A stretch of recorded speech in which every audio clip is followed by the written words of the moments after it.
Support comes from the Missouri Forest Products Association, honoring Arbor Day on April 26th, with an ongoing commitment to sustainable stewardship and conservation of Missouri's forests. ChooseWood.com.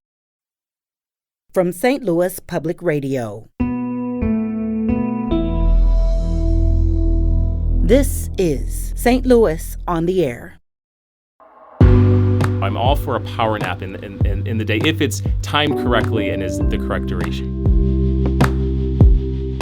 So that means that a nap should either be 20 minutes or 90 minutes. That erratic sleep schedule, the 2 hours one night you're pulling an all-nighter and then the next day you sleep late in the morning. Man, that reminds me of exactly how I slept in college. Teenagers are not just being petulant when they don't want to go to bed at 10 p.m. Their bodies are not actually tired yet. And when they don't want to wake up at 6 or 7 to go to school, same thing, their bodies are not at their peak performance. I'm Sarah Fensky. It's surely no surprise that students who get more sleep do better in college, but a new study drills down further on sleep's relationship to college success, and it suggests that even more than sleep quantity, sleep consistency is absolutely critical for students. That study draws on research done right here in St. Louis at Washington University. It was published last year in Psychology, Health, and Medicine, and joining me now in studio to talk about it is Tim Bono. He's a Washington University lecturer in psychological and brain sciences. He's also the author of Happiness 101, Simple Secrets to Smart Living and Well-Being. Tim, welcome back. Thanks, Sarah. It's great to be here with you today. So we often think about needing to get enough sleep, but your study suggests it's not just about enough. How so? That's exactly right. So in our research, it's been well documented for a long time that the amount of sleep that we get is important for health and our well-being. But more recently, our attention has shifted away from just the amount of sleep that we're getting to this idea of sleep consistency. In other words, there's a couple of ways that you could average 8 hours of sleep at night. One way is to get 8 hours of sleep every single night. The other way is to get 8 hours one night and then 2 hours the next night and then 14 hours and then you pull some all-nighters and then you catch up over the weekend. But what we're finding is that a highly erratic sleep schedule, that itself can cause disturbances to our psychological health and well-being. And among individuals who set a sleep schedule where day in and day out they're getting a consistent amount of sleep, that itself is just as important, and some might say even more important than the amount of sleep that we're getting. When you were talking about that erratic sleep schedule, the 2 hours one night you're pulling an all-nighter and then the next day you sleep late in the morning. Man, that reminds me of exactly how I slept in college, and I imagine I'm not alone in that. Yes, if you talk to most college students, that tends to be par for the course, especially around times of high anxiety or during finals or midterms. But what we're finding is that among students who prioritize sleep consistency, that they have particular times where they're going to bed and getting up in the morning, even though that might reduce the number of hours that they are awake, what we find is that you can think of sleep as an investment. If you carve out the time to get good, high-quality sleep at night consistently, that ensures that the hours that you are awake are going to be allowing you to perform at your optimal potential. And so you were actually able to find this out, not just in a self-reported kind of way where I say, oh yeah, I think I am feeling better because I slept better. You actually got permission from these students in this study to pull their grades. So you're getting them straight from the registrar. We did. So we recruited a large group of first-year college students, and we had them, we measured how much sleep they were getting over the course of the semester.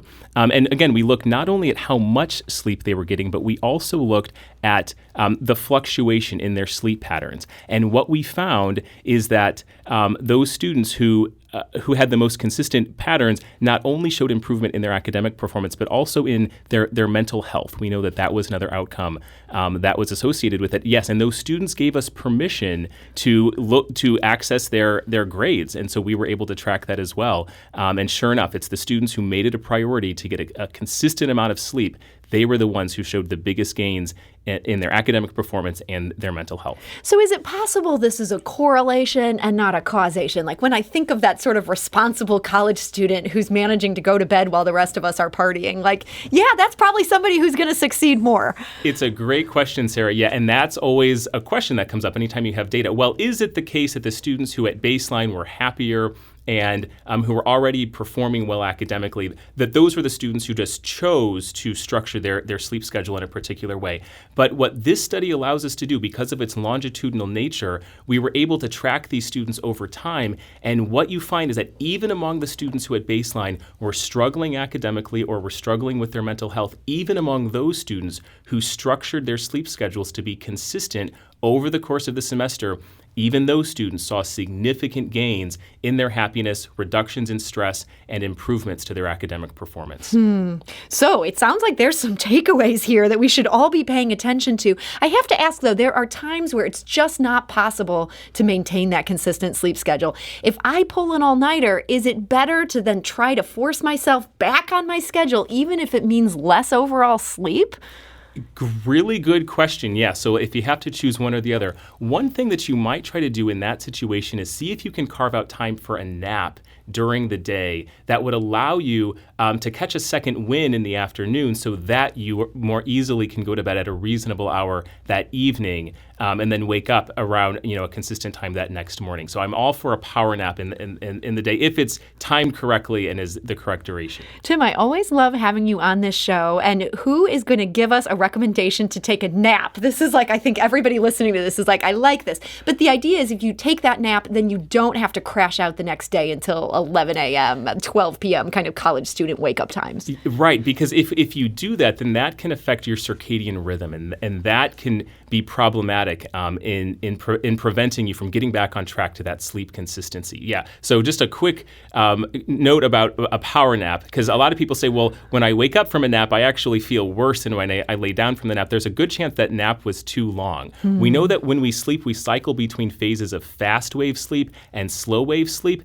For a nap to be effective, you want to wake up during fast wave sleep. So that means that a nap should either be 20 minutes or 90 minutes. A 45-minute nap means that you're waking up during slow wave sleep, and that's where you have that feeling that you're discombobulated and really groggy. It's because the brain has to go from slow wave sleep to fast wave sleep when you're awake. But a 20-minute nap or a 90-minute nap means that you're waking up during that fast wave sleep, and you're much more likely to wake up feeling refreshed and restored. The 20-minute power nap. You can't let it go on too long. This is some news you can use here. We have heard from a lot of people on social media sharing about just how bad they slept in college. As some say, this has been something they've carried with them. Amy says on Twitter, during the week in college, I slept the bare minimum, then crashed on the weekend, sleeping 10 to 11 hours to catch up.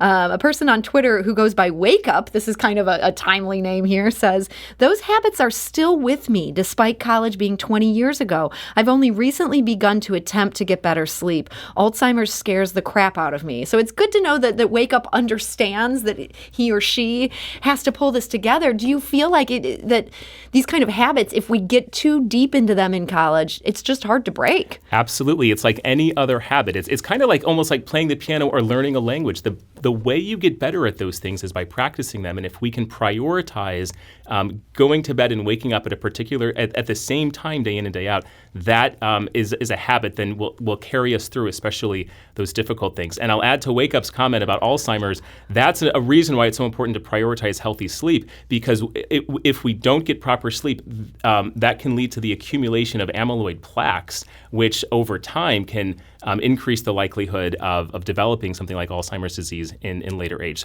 So good sleep is important, not only day-to-day feeling good, but also long-term diseases that it can stave off. Tim, I find myself thinking about your students, the ones who were enrolled in this study. Do you think being part of this study and actually getting to see then the published results, do you think that hit this home for them in a way that it wouldn't necessarily hit home just being discussed in class? Well, certainly, when you are a part of a study and you're able to see for yourself what are the outcomes of this, there's always a question, does that affect behavior? And occasionally I'll sit down with the students and I'll say, okay, so here's the data. So if you had this data and you can get into a time machine and go back to the beginning of the semester, do you think that would have changed anything? And a lot of these students say, honestly, I don't think that it would, because it's one thing to understand this on an intellectual level, but a lot of them say, I had to make the mistakes and learn from those mistakes myself. in order to develop those good habits. I do think that there's still value in communicating the benefits of this and encouraging good habits to be developed. But yeah, it's one thing to see it in print, and another thing to have to make the mistakes and then have to make modifications from your own experience.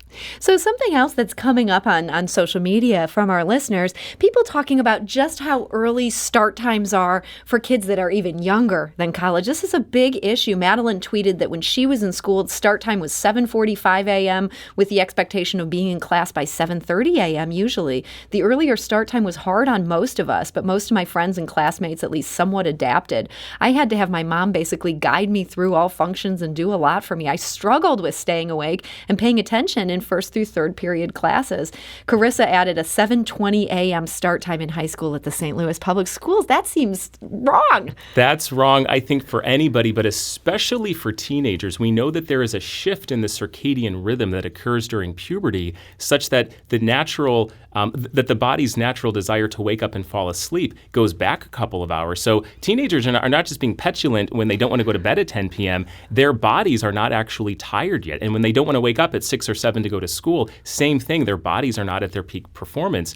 And so there has been research looking at what happens when a school shifts start time from, say, 7:20 to 8:20. That simple modification plays itself out not only in academic performance, because the students, their brains are better able to learn when they're at that peak level of arousal, but also you see reductions in behavioral problems. You see reductions in car accidents because they're better able to pay attention. And so it is something that is worthwhile for schools to take a look at, especially high schools where you've got a lot of teenagers where that circadian rhythm is shifted. And it's all about aligning the expectations students are expected to carry out in terms of their emotional well-being and their cognitive performance with what the body naturally is positioned to do based on where their peak levels are. So in some ways, this isn't just on the individual, although of course there's things we can all do. There's maybe some policy changes that should come out of this. Yes, I mean, I think that we could say that sleep is contributing to is really at a public health level, because it affects how we all interact with each other, the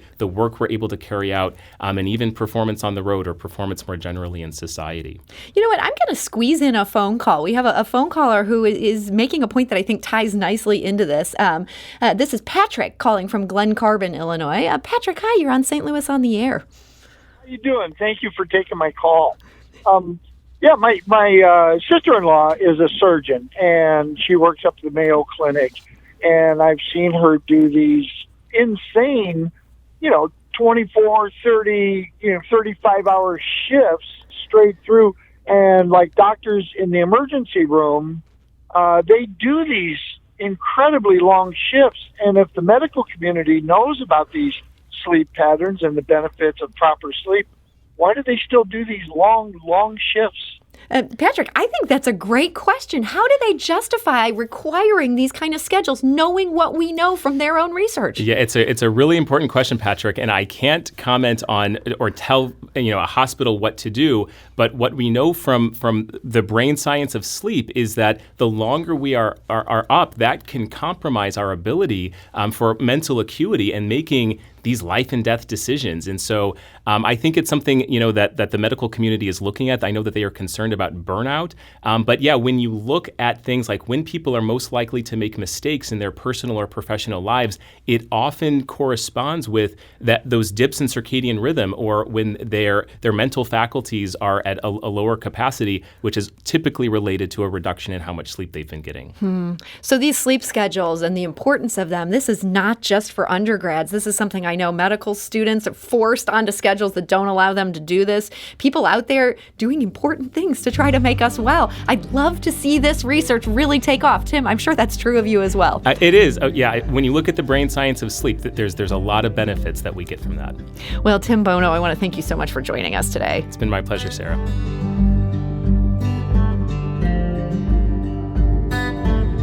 This episode was produced by Emily Woodbury, with audio engineering by Aaron Dorr and production assistance from Jane Mather-Glass. It was mixed and edited by Jane. Our executive producer is Alex Hoyer. St. Louis on the Air is a production of St. Louis Public Radio. Understanding starts here. If you learned something new from today's episode, consider leaving us a review and rating on Apple Podcasts on the App Store. It's the easiest way to help people discover our show. We appreciate it. Thank you. St. Louis Public Radio is a member-supported service of the University of Missouri, St. Louis.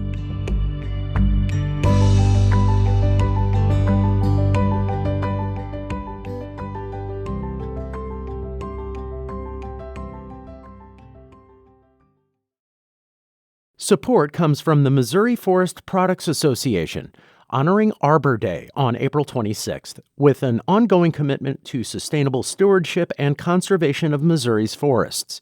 ChooseWood.com.